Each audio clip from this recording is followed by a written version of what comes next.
ฮัลโหลสบายดีทุกคนวันนี้จีจะพาทุกคนมาแต่งหน้าไปโรงเรียนกันวันนี้หน้าบวมแฮง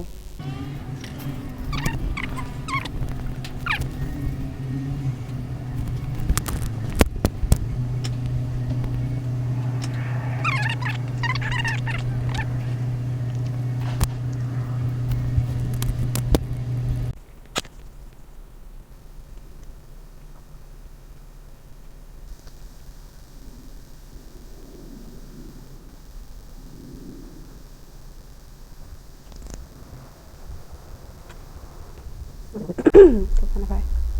นี่ตัวนี้อีตัวนี้นะกองมาโฟกัสนี่ตัวนี้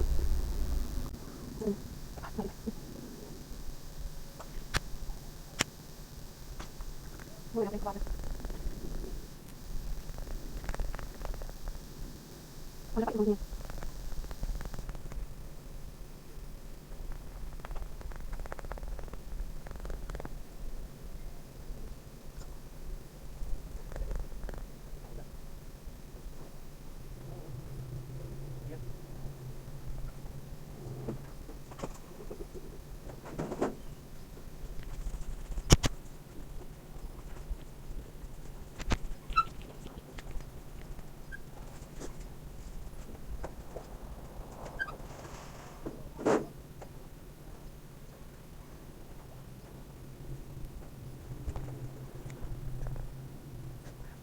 ไม่เอาไม่เอาไม่เอา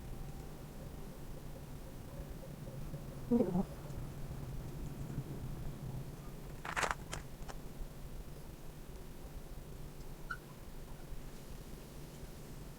เนี่ย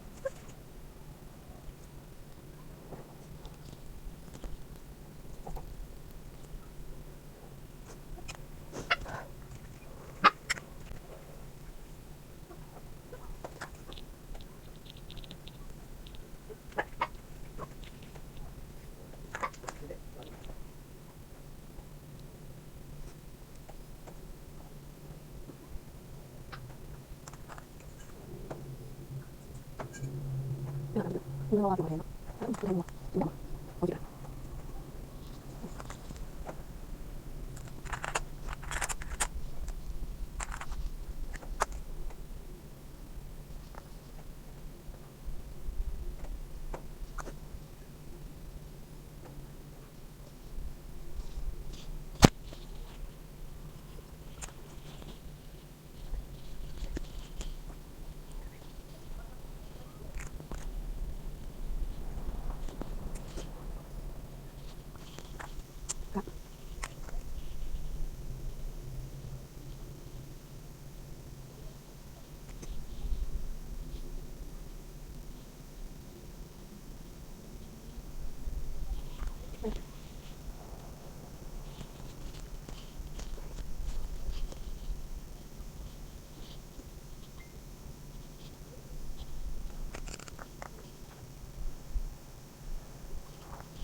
เสร็จแล้วทุกคนบ๊ายบาย